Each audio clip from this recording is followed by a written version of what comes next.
My name's Mark. I'm 38 now, but this happened back when I was 27, when I was working as a dry liner. If you don't know what that is, it basically means I move from site to site, finishing walls and ceilings near the end of big projects. It's good work, steady, physical, and pays the bills. But it also means I'm constantly moving. New job, new town, new short-term rental, 6 months here, maybe a year there. So I've dealt with a lot of landlords, some decent, some nightmares. Hey everyone. Before we begin, make sure you hit that subscribe button and ring the bell so you don't miss any of the wild stories I share every week. Trust me, this one is personal. It's about greed, arrogance, and one very satisfying payback. Normally, when I get a bad one, I just cut my losses, lose the deposit, pack the van, and move on to the next job. But this particular landlord, he got under my skin in a way no one ever had, and I decided he wasn't getting away with it. It started when I got a long-term gig working on the new Wembley Stadium project in London. It was huge, one of those once-in-a-career jobs. So instead of a tiny flat, I figured I'd rent a full house for a change. I found a listing in a local newspaper. Yeah, back when that was still a thing, and the rent was surprisingly decent for London. The landlord owned a pawn shop nearby. I met him that afternoon. Big guy, heavy build, slick talker, the kind of man who smiles with his mouth, but not his eyes. Still, the place looked good enough, and he seemed polite enough. I paid him the deposit in cash, signed a quick lease, and moved in that weekend for nearly a year. Everything went fine. I paid rent on time, always into his account, never late, and handled small repairs myself, loose hinges, leaky taps, even repainted a few rooms to make the place feel more like home. The only time I called him was when the heating broke. He actually sent someone the next day, so I figured maybe this guy isn't so bad after all. Fast forward to the end of the job. When it was time to move out, I stopped by his pawn shop to give notice, a full month in advance, and told him I'd be happy for him to inspect the property whenever it suited him. He nodded, said something like, "Yeah, I'll check it out this week." He never came while I was home, so I assumed he'd done a walkthrough when I was at work. No big deal. Then came moving day. I cleaned the house from top to bottom, loaded up my van, and dropped the keys off at his shop. That's when things turned. I asked him for my deposit, the usual 1 month's rent I'd given up front, and he just stared at me. "Deposit?" he said, like he'd never heard the word before. I reminded him of the agreement, and that's when his smile dropped. He said, "I'm keeping it to fix the damage you caused." I was stunned. "What damage?" I asked. The place looked better than when I moved in. He stepped closer, real close, trying to intimidate me. "You're not getting it back. So walk away." Then he shoved me, hard, not enough to knock me down, but enough to make my blood boil.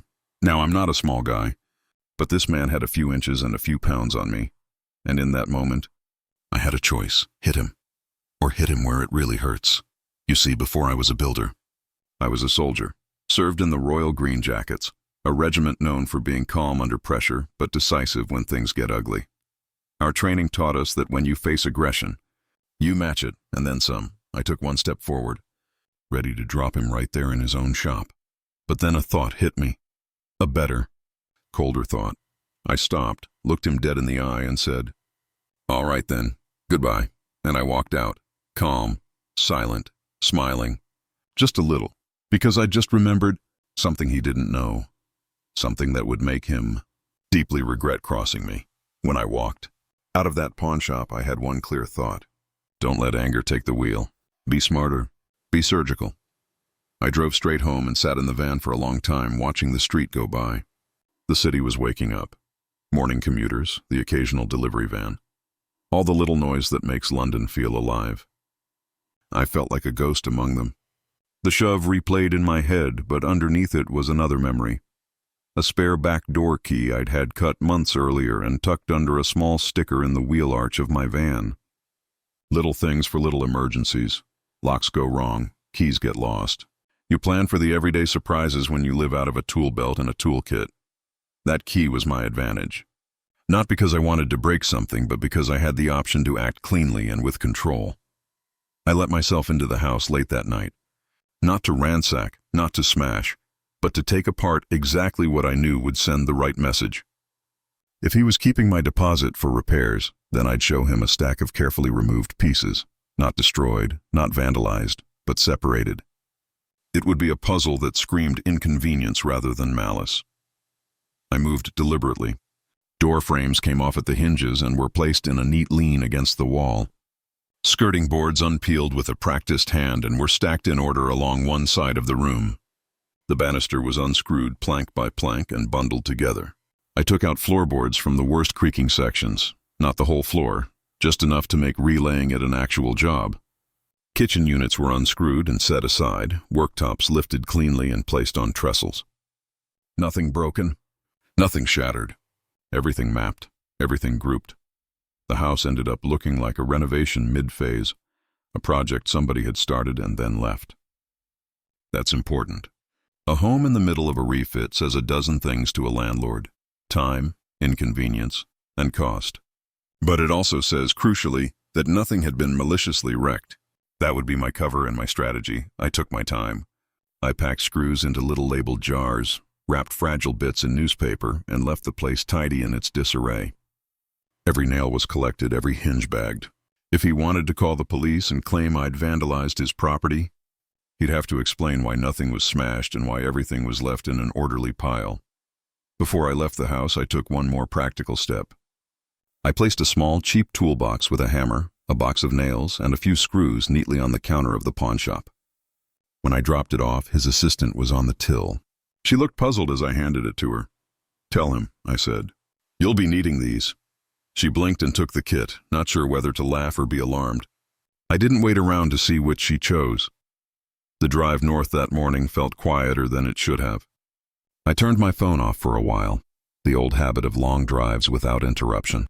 For the first couple of hours, I gave myself space to breathe. Then somewhere past the M1, I switched it back on. Messages came flooding in. His voice messages were a mess of disbelief and anger. He called me every name under the sun, his voice cracking between rage and the kind of panic that comes from feeling outplayed. He texted the shop number, asked his assistant to call me. I read them all with a sort of tired satisfaction. He was flailing in the only way a man who'd thought his small intimidation would stand could flail, loud, messy, and entirely uncertain. One text read, "Do you think you're funny leaving me nails and screws?" Another voicemail begged some explanation, more pleading than threatening, which told me it had hurt him more than he was comfortable admitting. I answered one message later that evening. That was enough. I wrote 2 words, and then I shut the phone and went back to what mattered: the rhythm of the road and the coming job. When people hear this story, some of them call the move petty. Others call it cruel. I call it proportionate. There was no theft. There was no destruction. I didn't lock him out of his own property or spray paint the shop window. What I did was make the cost of his decision visible and immediate. He'd tried to keep a deposit that wasn't his, used his size and his posture to intimidate, and shoved a man who had kept the place in order for a year. In return, he got a tidy puzzle that would take time and paid labor to put back together. And there's another thing to remember. It wasn't just a petty lesson for the sake of it. When you rent from people who think they can bully you, 2 things happen. They take your money, and more importantly, they take your dignity. I got my dignity back in a way that didn't put me on a criminal record, didn't escalate violence, and didn't cost me more than a night and a good set of hands. The rest is small consequence. Men who shout the loudest often have the thinnest skins when someone refuses to be cowed. He rang around in panic, started making lists of tradesmen and costs, and the assistant, bless her, had to pretend to be efficient while calling suppliers. For a man who'd based his authority on size and intimidation, being forced into logistics was a quiet humiliation. Weeks later, I heard through a mate that the landlord had long nights on the phone and finally admitted to a friend in the pub that the place looked like someone had been renovating. The tone of that admission was not proud. I'll spare you a blow-by-blow of his tantrums. That's not the point. The point is this: I could have answered violence with violence. I didn't. I chose a measured, precise option that cost him money, time, and face. To me, that was cleaner and, in the end, more effective. The messages kept coming for a couple of days, angry, pleading, then oddly practical. At first it was all noise. He left voicemails in the way people do when they think volume will make up for a lack of argument. Big, breathless, defensive. Then, as the initial flare of anger cooled, the texts shifted to logistics. He was calling tradesmen asking for quotes. He was pestering suppliers. He started naming parts he'd need and asking his assistant whether she'd found anyone who could refit the kitchen units. That change in tone told me everything I needed to know. The shove had been his way of trying to own the moment. The aftermath, the real work, was him being forced to admit that he couldn't just bully his way through the costs and time that a proper repair would take. For someone who built authority on bluster, that was worse than a personal insult. It was a practical defeat. A mate of mine who still lived in town popped into the shop a week later and came back with a grin. He was half limping from stress, he told me over a pint. Turns out his usual bloke who does jobs for him quoted him 3 times what he thought. He's doing all the phoning himself. Not a pretty sight. My mate laughed about the irony. The big man reduced to spreadsheets and phone calls, trying to find labor he could afford. People like to ask whether I felt guilty. I didn't, not really. There's a difference between malice and proportional response. He'd shoved me and refused to return money that wasn't his. He'd used intimidation to make a man feel small. What I did was return the favor in a ledger of inconvenience and cost. I didn't break the law, and I didn't ruin someone's life. I forced a reckoning that made him think twice the next time he tried to treat a tenant like a doormat. There was another thing that surprised me, the assistant in his shop. She started calling me, not to beg me to fix things, but to ask, almost sheepishly, whether I could recommend any reliable tradespeople. Apparently, the landlord's patience with getting it sorted cheap had become a problem for staff morale. She told me the nights had been long, the budgeting tight, and the customers a little less forgiving. She sounded relieved when I recommended someone I trusted to do the refurb properly. A couple of decent carpenters and a sparky who wouldn't cut corners. I told her I'd help, but only because it was the right thing to do. In the end, I didn't want the situation to linger for months and affect the next tenant. That wasn't the point. The point had been to make him hold the cost of his choice and feel the consequences of his behavior. If his assistant could fix things properly and the place could be lived in again by someone who respected the property, then the lesson would land without collateral damage to anyone else. Weeks turned into months. The landlord continued to grumble, but the big tantrums subsided. The incident turned into pub gossip. The bloke who tried to intimidate a tenant and ended up doing his own quoting for tradesmen. In small towns or neighborhoods, reputations travel fast. For a man who relied on a posture of control, that quiet shift matters. I moved on. Work took me north to other sites, other houses, other short-term rooms where the pattern repeats. Different names, different streets, the same small human dramas. But every so often I'd think about that pawn shop, that shove, and the tidy piles of boards waiting in the house like a paper accusation. I felt a quiet satisfaction. Not because I'd enjoyed making someone pay, but because I'd refused to be humiliated and I'd chosen a way to respond that didn't escalate into something darker. There's an important piece to this story I want to underline: timing and proportion. In the Army, we learned to be decisive, to act clearly when the moment required. In life, though, brute force isn't always the best answer. Sometimes a cold, considered move makes a louder statement than a loud one. I could have reacted physically and made the whole thing ugly. A police report, bruises, a potency of anger neither of us needed. Instead, I turned the problem into work he had to admit to. I made the cost visible, and that visibility was the point. People ask what I would do if faced with the same situation now. The answer is the same. First, try to resolve it calmly and by the book. Keep records, make agreements in writing. If that fails, consider your options. You don't have to accept being bullied, but consider the consequence of every reaction. Proportion matters, legality matters, and your dignity matters most of all.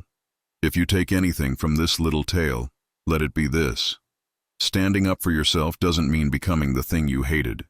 It means choosing the response that preserves your integrity while making the person who crossed you understand the cost. That cost can be inconvenience, time, reputation. It doesn't have to be violent. Often the quieter lessons stick for longer. If this story hit a nerve, if you've ever had a landlord, boss, or someone in power try to gaslight or intimidate you, hit the like button and let me know in the comments. I love reading other people's experiences and the clever, lawful ways they stood their ground. And if you want more stories like this, precise, satisfying, and sometimes a little bit wicked. Make sure you subscribe and ring the bell. I post new stories every week, true tales of people who got a little justice when the system didn't help. Thanks for listening. Stay sharp, stay principled, and don't ever let someone take your dignity for granted.